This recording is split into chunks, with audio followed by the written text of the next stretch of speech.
What's up, everyone? Bradley Jack Design here. Let me just fix something from these headphones that decides that when I talk, it's going to get rid of all sorts of things with speak to chat. That's much better. All right, great. All right, let's make sure we're still good. Lots of stuff breaking.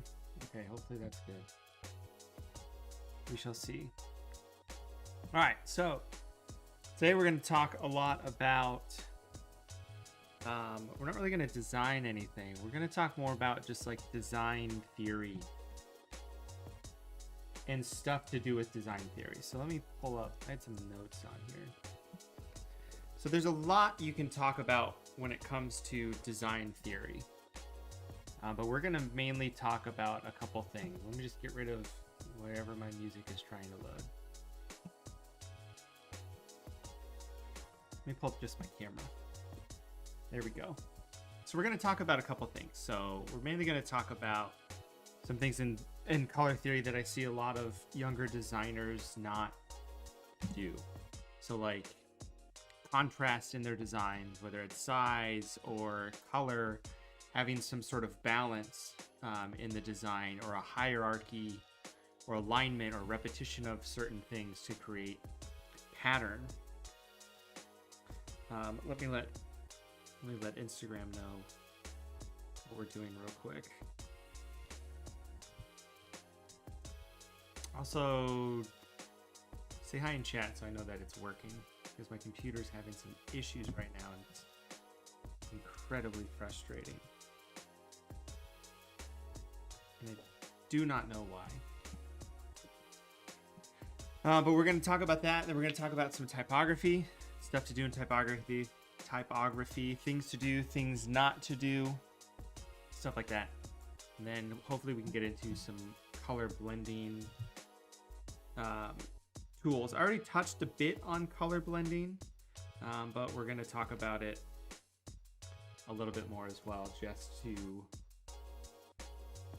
get a refresher if we have time. I think I want to spend a lot of time talking about not color theory, talking about design theory.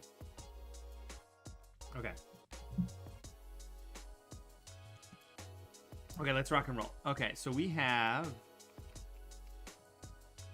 Photoshop open up here. So what we're going to talk about first is some design theory stuff. And I copy and pasted some stuff from online, but this is the kind of thing that we would do like in school. So like this is stuff we would do, like little design tasks that teach us a little bit about this. So like I'm just going to draw some rectangles here. So if we're making something, so like this is aligned up in the middle. So like I can duplicate these a bunch of times and I don't know the hotkey for it, and there's a hotkey. Whatever, we'll just go like this. So like right here. So if we just look at this is nothing. It's just a bunch of lines. But if we look at it, everything's aligned. Everything is the same. There's contrast between black and white. So basically when you look at this, you focus on this big group of objects, and that's sort of alignment with that. Hierarchy, things that are close to each other are going to be put in the same category. So if I delete this, if we talk about hierarchy and balance and contrast, these things are close together, so they're going to be grouped together. These things are close together. So when you look at this, you see this big area and this area.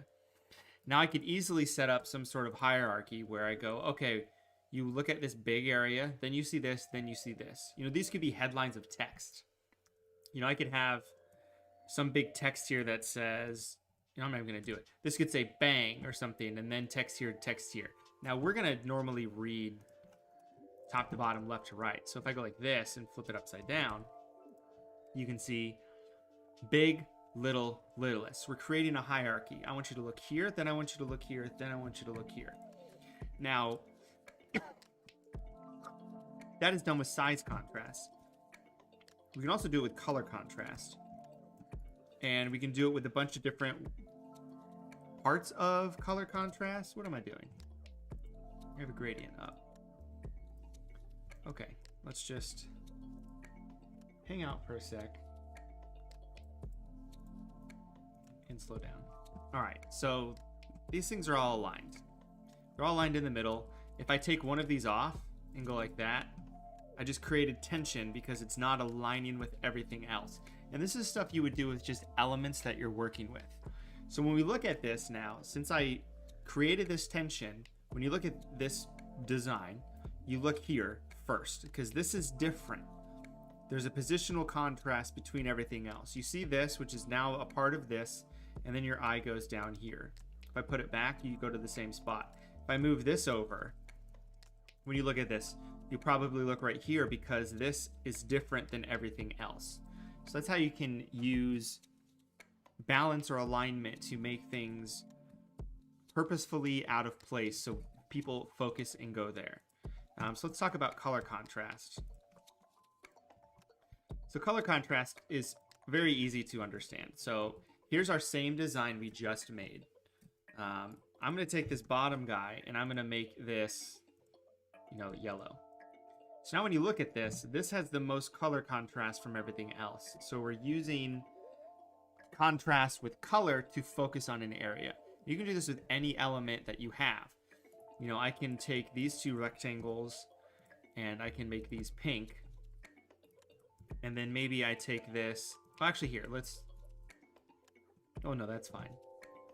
So these, you focus down here on these guys compared to this. So this is like when I'm making something, I want to make sure I have contrast from whatever the background is. I want to make sure I have contrast for whatever I'm designing. Let me go to my Instagram account because I want to pull up actual real life graphics I've made that implement this stuff so I can actually show you real life examples that make sense. So I'm just on my Instagram real quick. So like here's the graphic I made. So if we look at this graphic, this big World Series champions contrasts well with the red in the background and it contrasts well with the blue here. So when you look at this, you might see the players first. There's a lot of them and they're all grouped together. So they're all one object essentially in my eyes. But then you see World Series champions. And if we read left to right, top to bottom, we see all the players. But then there's color contrast here for the Braves for white on blue. So then we focus there. I also have contrast in the size of the type. Champions is huge. World Series is smaller, but you still read it World Series champions. And then at the bottom, separate from that, so these are separate entities clearly, but in a stretched out font, you can see that this is smaller, but it still has impact because of the background it's on. So that's how you can use contrast or alignment. And you can use contrast for, size on things. So like, if we take these, actually, can I turn these back on? No, they're gone. Okay. Let me just delete these. So we're going to make these all the same size. Drag, drag, drag, drag, drag, drag. Click, click, click, click, click, click, click. So these are all lined up. So we talked about alignment. And I would do this on a composition. Now this whole composition is 4x5, and that's just what Instagram uses. This is what I'm used to designing in. So, using alignment of where players are. Let's go back to my Instagram. Let's find something that's aligned pretty well. Let's see. Alignment. A lot of stuff you'll see actually. A lot of my stuff I like to be very symmetrical, lined up dead center.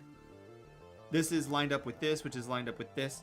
It looks nice. If I took this player and put him over to the side here, it would look weird because everything is lined up, but there's one person that's off to the side. It wouldn't look right.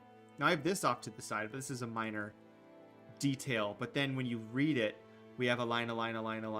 Oh, this is different. Oh, that's his name. You force them to look in that area. So these are all the same size. But if I were to make one smaller, your eye is going to go there because it's different. Size contrast. We're going to look at this smaller object probably first because it's different from everything else. So how in our designs can we make something smaller on purpose, bigger on purpose to be seen? And then forming a hierarchy is part of that too. We talked about the hierarchy of the lines. You can do the same thing here. And I talk about this a lot on my stream. I have big guy, middle guy, little guy. So when you see this, these all three go together based on the contrasting background of white on blue. And then there's a background even more that contrasts with this. So you've got a sort of depth of contrast.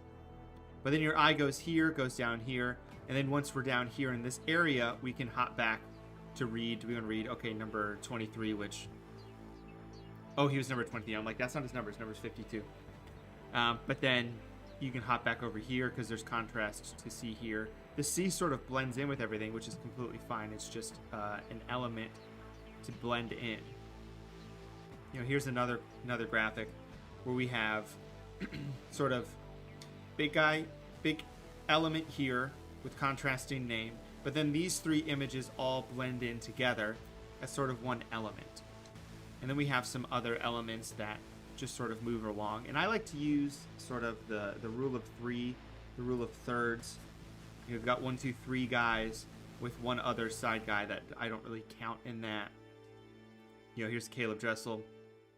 3 guys here. What's up, Henry? You know, here we've got 3 DeAndre Aytons. You know, here we don't really have 3. We've got 1 in the back, 2 in the middle, and 1 up front. But this is very symmetrical. Things are spaced out differently. They're spaced out equally. And that's, again, with the balance and spacing things out. One thing that we're taught is, like, I remember we did some sort of, what was it called? Project. And it was basically we were given an adjective, and we're supposed to use shapes to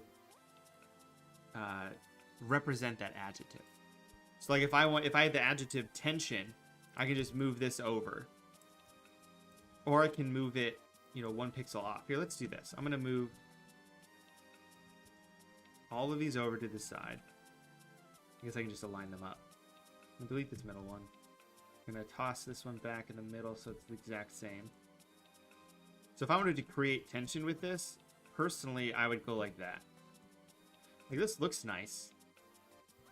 And I say this a lot when people, and I've done this in my Discord critiques. Like, having stuff this close to the edge, you know, it gives me anxiety. So, like, right here, like, if you're going to have something close to the edge, make it off the edge on purpose. Make it fully off the edge or make it not even close. That's how I always like to feel. And I like sort of clean, straight, symmetrical designs. I do have trouble with asymmetrical designs, to be honest. But we can look at some of these things. We've got a hierarchy of 3 people, rule of thirds, using 3 people, big Simone Biles here, big, littler, and then we've got this sort of side element as well that you can catch the eye with as well. But I put this here to balance it off.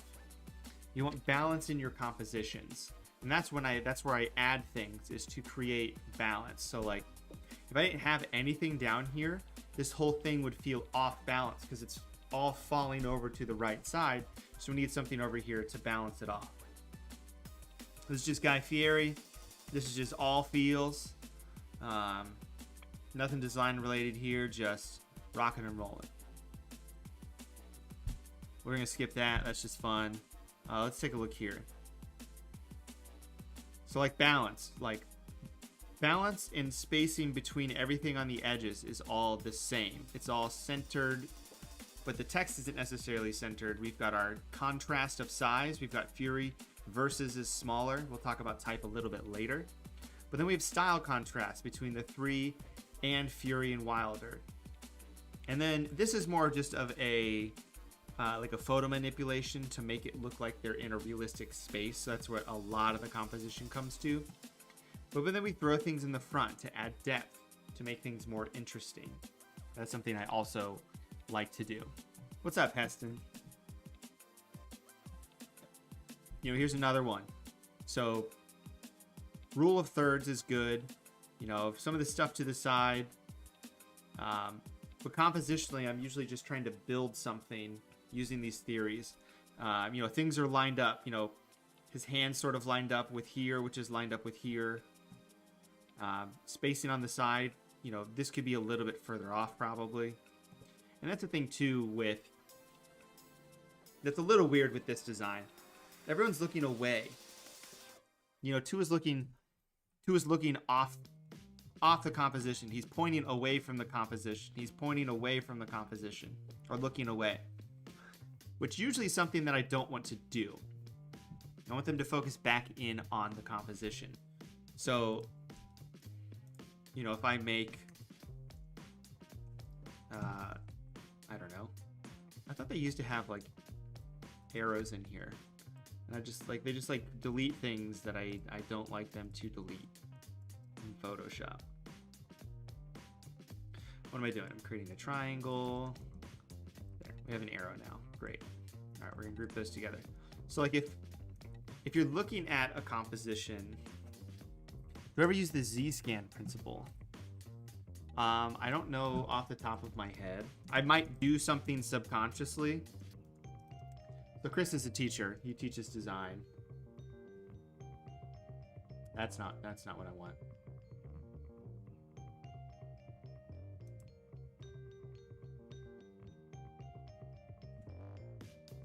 Let me look up Z-scan principle design. It might be something that we call something different. Everything I'm finding is about lasers. So I'm not gonna look that up. Yeah, I thought it was under auto shape. Whatever, it's fine. Okay, so like in your design, what you're pretty much doing is, let's say there's like important information. I'm just gonna make this, you know, this is just hypothetical. So let's say there's important information here that you want people to see. How the eye tracks. Okay, so sort of, okay, that makes sense. If you have important information and you have all these objects and things that are tracking away from your information, that's not good. Which is why if you have a player looking or pointing off a composition, which I actually do all of them here, it's not good. Now I kind of combat that by have these lights that sort of frame everything in. So it frames everything in, so you look at that. If I didn't have these contrasting stopping points, you'd probably go off point. You know, so like Fields here is looking in this piece. So he's looking this way. There's nothing I can do here for this image, but then it makes you look back over here. So you see where he's looking. Oh, he's looking over here. Okay, what's going on over here? Oh, he's looking here. He's looking up. And you create sort of a triangle. There's a bunch of different compositions that you can create. I think Dan Beltran talked about this a little bit, but it was sort of, you know, you can make a star with shapes. I use a triangle a lot, so you have this triangle hierarchy. And then again, we've got Justin Fields down here, contrasting background. And if you look at like a lot of the work I do, a lot of it is sort of the same compositionally, because it's what I know. Now this one's completely different, but we have balance here. We've got 1, 2, 3, 4 things. We've got all this balance and spacing on the side. And then we add interest with all of this red, contrasting all of the muted tones of the skin tone, the black, and the tan in the background. So you can use vibrancy versus duller tones. But in this, you see we've got, you know, I really like this piece I made, but we've got a lot of balance in here, a lot of symmetry going on. Hierarchy we still have. We've got these 4 spots, but we have these big beating eyes that stare at you that are huge. And it's something we're used to looking at. We're used to looking at eyes. So if you see eyes, you go, okay, I'm supposed to look at these. Oh, I see these eyes. They're big. They're at the top. And then you make your way down. And then you can find other nice little areas. You know, there's color contrast here. There's a lot of contrast with the white with this dark background, so you look at that. Same thing here, you look at that as well. And then you can just kind of mosey around sort of these border items that are framing this in to find little details. Let's see. Like, I wanted to talk about just like a bunch of different shapes and just like show you things in shapes. You know, if I draw a triangle here and then I draw circles that are the same size, whoops. If I draw a circle, if I take this and draw a circle of the same size, and I have a bunch of these circles, based on the theory of contrast, you're going to look at this triangle because it's different. So that's what you can do in your designs, is making things purposefully different to force the viewer to look where you want. And that's what I do with hierarchy. Usually I do it with making things bigger, but you can do it with making things different. Like, a good challenge would be to create a feeling with shapes. So like, I saw someone do this at a college I went to. This was something they kind of did as a project, and I thought it was pretty nice. So I'm going to share a similar sort of thing with you here. So I'm going to create tension. So this is just me, just as a composition that he kind of made to create tension. I'm going to make this a lot smaller. Gaussian blur. So you basically have these lines blurred. And it's a different way of creating tension. I'm going to get rid of this line. This is sort of like sort of a fear of heights thing. Stream is breaking. Great. Just what I love. Just what I wanted. Okay, hold on. Let me see if I can fix that.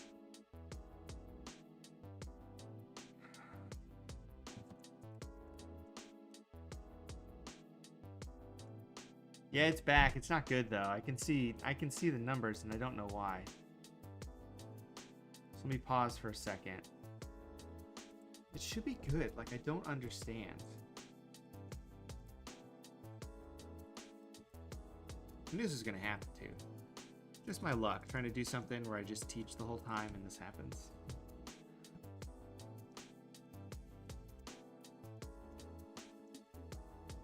Please pause.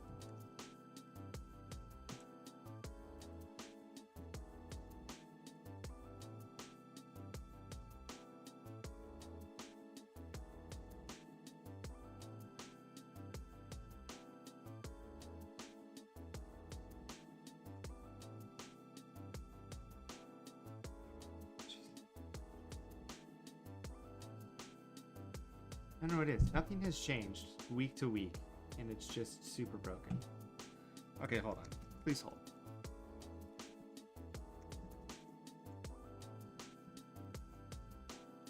Okay, hold on. I'm going to be